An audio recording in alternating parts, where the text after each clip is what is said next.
Welcome to a video on Viktor's playstyle. I am Big Fat LP, Master Challenger level player. In this video, we'll give you a clear understanding of the overall playstyle for this champion. Following a playstyle crafted by the top players based on the champion will significantly increase your effectiveness and ensure that you are optimally impacting the game. The contents of this video is going to cover the overall playstyle of Viktor in each stage of the game, why these playstyles is the best approach for Viktor, lots of gameplay examples that demonstrate the benefits of the playstyles at each stage of the game. It is important to note that this is a general playstyle guide, which is similar to the introduction to this champion. If you feel like some of the topics in this guide weren't covered in detail, or at all, don't worry. This champion will have an entire section on our platform that dives into every concept in great detail. That being said, there will be a lot of valuable information that will be vital for future guides on this champion later on. The guide will be split into 4 sections: the early, the mid, the late game, and a recap for everything. First, let's take a look at the early game. The early game playstyle is going to consist mostly of trying to get free harass off with your E whenever they attempt to CS or walk up at you. Short trades effectively using your Q and then backing off to wait for the cooldown. Harassing them down and start exerting kill and zone pressure once they're under 50% or kind of low HP. That's the basic idea. The reasoning for all these harassy kind of playstyles is because Viktor's Q gives you a shield, which allows you to trade while blocking damage. So you can do trades without taking much damage. On top of the Q trading, E's long range allows you to hit your enemies without being hit. As they're trying to CS or just walking around, you can always E them to slowly chunk them down. All of Viktor's abilities are not too high mana cost and not too long cooldown, even in the beginning. And if you slowly weaken them until they are unable to sustain, you can slowly build up that pressure and harass them and pressure them and zone them more and more, and even dive them if you have a jungler's help. And you also have your W to protect yourself if your opponent does try to fight back, or if there's a incoming gank. Now let's just take a look at some examples of these playstyles being used in real games. In this clip, we're going to take a look at the early game Viktor simple harasses and free trading in the lane. So here we are laning versus a Riven, and especially for any melees, then obviously you would be harassing them freely a little bit more than if you're laning versus a ranged character who you might be just opting for trades when your Q is up, or try and get free trade, free harass with your E. So here, like I said before, anytime your opponent wants to CS, you should naturally try your best to harass them. So right here, he comes up with a CS, I Q, auto him, and I get E off. And it's gonna continue. He's gonna CS, and I'm gonna try my best to hit him as much as I can. Right there, I queued him again, although he did have his E up, so he shielded it, but that's okay. I mentioned before, the Q doesn't cost too much mana. Same thing here. Anytime he wants to CS, I really want to try my best to get some damage onto her. Because especially versus stuff like Riven, once you get a few levels on you, and if you leave her healthy, then she's gonna start to jump all over you and awing you. And Riven's damage is incredible. And if you let that happen, he might chunk you or send you home very easily. So this is a key point versus a lot of melee characters. as long as you know you won't be getting ganked with wards, or you have jungle support, or you know where your opponent jungler is. I pushed him in, and this is where he will have trouble, as you will see. He needs to CS all these creeps along here. They're gonna be all lined up over here. And how's he gonna get these CS? He has to walk up. And anytime he walks up, I am gonna be hitting the crap out of him. So I'm getting altos. Why am I doing that? Because I wanna bait him to use it.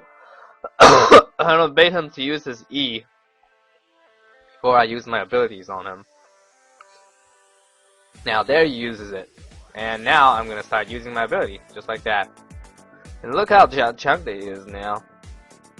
So this is what you're aiming to do, especially versus melees in the early game as Viktor.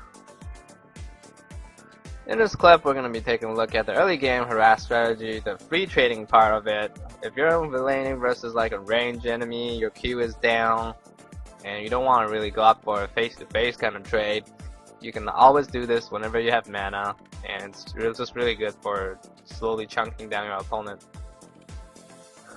So this is how it works. It's very simple. He's gonna be coming up for this CS right here, and you can tell. You can always tell when usually if you're smart enough and once you get experienced enough, you can tell what they kind of want to go for, which CS. So he's definitely gonna walk up here and get the CS. That makes his movement path very predictable and like locked in, unless he tries to juke you. So he walks up and I E him, just like that. And this is basically you're going to be doing all the time, all throughout the game, not just the early game, but especially the early game. This will help you win lanes and gain free pressure very easily. Now, let's take a look at the mid-game playstyle.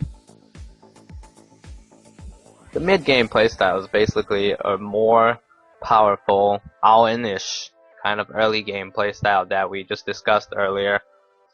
Don't be scared to blow your ulti, to use a full combo, to just chunk your opponents. Even if it doesn't kill, it's okay. Also excels at skirmishes, dragon fights, and team fights in general. And it can zone your opponent when you're ahead or when they're chunked. The reason for these simple playstyles and goals for the mid game is because after level 6, your full combos can easily drop anyone down to 10 to 20% in the mid game. And once they're chunked, or even if they die, it allows you to have more lane pressure and map pressure. And then you can kind of affect and help out your teammates on top of that also by roaming once you have the control of the mid lane area. And with blue buff, your CDR is so high with a few items complete, such as the Morello Nomicon that I usually really like to buy. Your cooldown will be so low that you can pretty much just chunk people out every minute, ultimate included. And let's just take a look at some examples after we go over some extras for this page real quick. Viktor is a great lane pusher and defender with his E once it's maxed or even upgraded. And Viktor can also opt to straight up fast shove waves into the enemy turret hard to force opponents to fight the creeps and able to deal with you. Or maybe used to push in so you can also roam. Roaming around with the burst this champion has to offer can be extremely powerful for you and your team. But be cautious using this strategy, as you will be shoving in with your abilities, and once your abilities are down, your opponents can actually punish you if you misposition yourself. Now, let's take a look at some in-game examples. So in this clip, we're going to take a look at the mid-game, kind of improved early game harass playstyle in the lane. So this is what you're going to be doing pretty much. I just sped this up a little because this is a process that does take a few minutes as we are laning. So same deal here. I'm harassing him whenever I can, whenever he's trying to CS. As you can see, there's a jungler coming to gank me, but that's okay. He backs off. I go make sure I ward to keep it safe. I go back, continue harassing him, and once again at the tower, he wants to CS all these creeps. He either comes up and tries to CS and get beat, or he has to come up and fight me. So, and now he's HP. I just hit him with E again. He E'd a little too slow. So now he's kind of pretty much in kill zone. I actually want to kill him right here. But he's playing kind of careful and walking back when I walk up. So I actually don't quite pull it off. But we're gonna continue watching. I'm just gonna continue to try to harass him whenever I can and try to kill him. I really want to kill him, but then he's not quite low enough. If I miss one spell or don't get my auto attack off with a Q. So I really want to kill him, but I can't quite do it because he's playing so safe.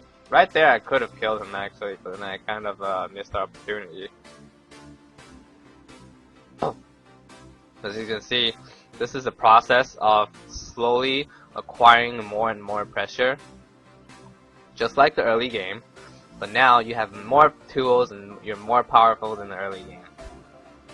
So there's nothing much you can actually do about this other than call a gank on me. But if you can coordinate with your jungler well and you ward up well, you can easily counter that. So now let's back that down and slow it down a little bit. Right here, he's fed up. Like, he either needs to give up completely and go back to base and just take the loss, lose all the creeps, or he needs to try and make a play and fight me or something, because just standing in the back and watching all his creeps die is not gonna work in the long run for him and his team. So this is where he kind of just goes crazy and flashes onto me, like we said, because I've chunked him so much. Like, it's really hard for him to beat me. I was ready to flash his ultimate also, but then he didn't quite get it off. And that's the process. The empowered process of the mid game. I mean early game. In this recording, we're going to take a look at just using all of your abilities, including your ultimate, even Ignite or any summoners, to just chunk someone or kill someone. Doesn't matter if they die or not, no matter what, it will gain you map control and lane pressure and whatnot. The only other times when you shouldn't probably do it is when there's an objective coming up soon. You kind of want to go to a skirmish soon, so you might want to save your abilities, or else you can always pretty much do this. In this video, this clip, I am kind of low already, and you don't have to be low to actually use this. You can do it anytime, really, as long as everything lands, you're gonna gain pressure, I guarantee you. But in this situation that we're gonna see is just demonstration of the power of everything that you can use.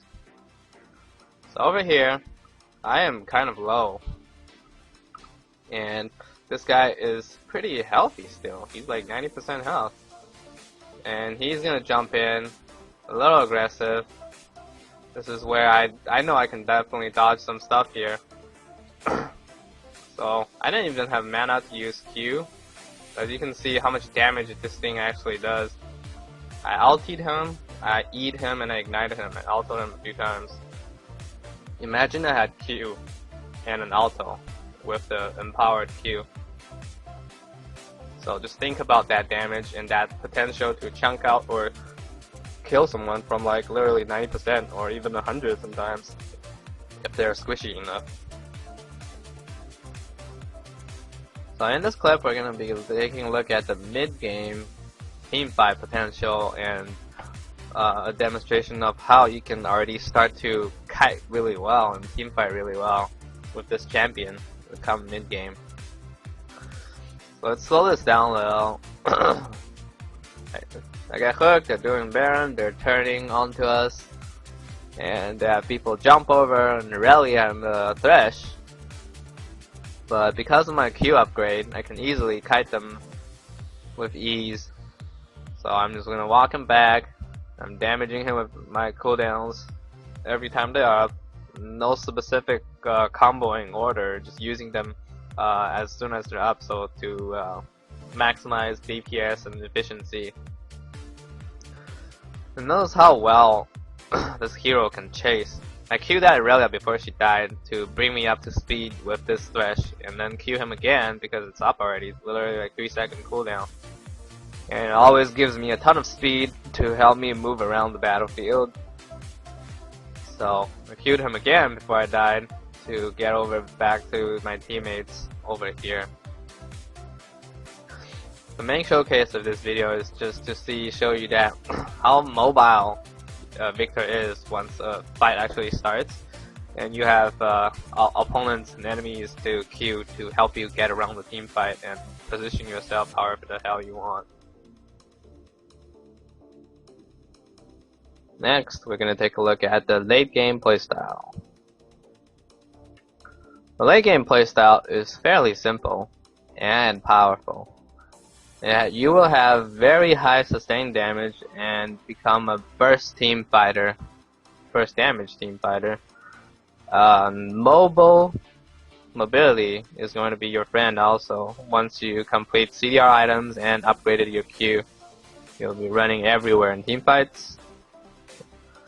And you will have great siege, great poke, you can defend with ease. The reasons for these simple playstyles in the late game is Viktor scales so well into the late game with items and with just levels. Your low Q cooldown will provide insane teamfight mobility, and your low cooldowns on QE providing the same burst damage with not much downtime for teamfighting, and it don't cost much mana. And if you add R, it's just icing on the cake to one-shot most characters. And once you have upgraded E into the mid-late game and have a few items with some decent AP, you can clear an entire creep wave, even the melee creeps, with just one E. So that is an incredible tool. Now, there's not much to talk about here. He's just awesome in the late game. So let's just take a look at how awesome he is in game.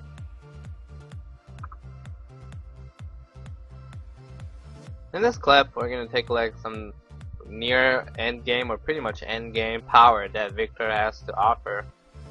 So this guy just straight up dies for free because he's just a little too low. So I ER him, make sure free easy kill, and as you can see, the range of this combo is pretty damn far. Like your E can go from all the way to here, and the farthest with your radius of your ulti, you can actually reach all the way over here from where I am. So the range is pretty far on the combo, and once again, once past mid game, you get some CDR items, and you max out your Q. You get that upgrade on your Q, gives you that mobility. You're gonna be in and out and everywhere in the team fight, and your cooldowns are really low and high damage compared to the cooldown. So we're just gonna be pumping out damage cooldown after cooldown and picking up all these kills as they try and do dragon, but then get caught out and get engaged on by us. So I queued him and ulted him again. As you can see how much damage that does when it's literally a 3-second cooldown, barely 3 seconds. So I already got a triple kill. Now I'm just coming up here again. Let's just speed this up now after this guy dies. You can see I E him into an alto and Q. The proper burst and most common used combo for Viktor. I try and go down to pick up the pentakill, but my teammate actually kills him down here already, so it's not gonna happen for me. As you can see, very mobile in team fights, tons of damage because of how low your cooldowns are, and your skills naturally already does a shit ton of damage. Even without your ulti. Your ulti is just icing on the cake the extra burst in AoE for you. And here, we're just gonna be showcasing a little bit of the Viktor's late game power. So you can see, I'm gonna slow this down a little bit because this guy is about to pop out and get destroyed. The usual combo. Start with my E, DFG. I could have DFG'd first, but then I didn't. My immediate thoughts wasn't to give her until I'm like, wait a sec, this is a Soraka. So I DFG'd a little late. So Q auto attack. This guy actually is pretty tanky, and because he has MR items and he healed quite a bit. But once again, Viktor is really good for chasing and kiting because of how mobile he is with his Q and his W to help things out. So I can destroy that guy. I'm just like running around killing everybody because if people squishies get caught by you 1v1, you're probably gonna die. Like this guy, you see that damage? And we're gonna finish it off. And this guy thinks he can mess with me. I'm just gonna kill his ass also. That was a really good kick by the other guy to get me to kill. I wasn't gonna get a kill on him, but then he got kicked back into me. And here we're just gonna take a look at one more time what you're capable of in the late game, and once you get like 2 to 3, 4 items. Let's get it rolling. Slow it down because somebody is about to get blown up. I used my E on the rumble before this Ezra actually showed up, but I actually don't need my E to kill him because I am so powerful right now, and they're all squishy characters. So I will DFG him, Q him, alto him, and ulti him, and he dies. Yeah. But now I'm in quite of a odd positioning, so I kind of have to run away. So while I'm kiting, I get another kill with my E. I flashed the Lucian's Q. And here you're thinking I'm probably gonna get away magically somehow, but that was basically kind of like a 1v4, so I'm actually gonna die. I couldn't quite click this lantern over here. I don't know, this Mondo was just all over that shit, so I couldn't quite click it, or else I might have got out. But that's not the point here. The point is, in the late game, Viktor has insane amount of damage and Gib and Kite, like I mentioned in the page earlier. So don't be afraid to make plays in team fights and look for opponents to Gib and Kite, and try your best to maximize the damage by not wasting cooldowns and getting tons of damage off. Now that we've gone through all 3 stages of the game, let's do a recap. This is what you should have generally learned throughout this video. Early game, safe, frequent, controlled trading, and free harass to gain pressure gradually in lane. The mid game, more all-in-ish trades using Viktor's full combos to chunk out opponents to gain pressure fast, and shine in the right team fights and skirmishes. Late game, insane burst, sustainable DPS, kitey, chasey, speedy, mage, assassin. That's all you. Great mobility, team fighting, sieging, defending, you do it all really well. Don't be shy.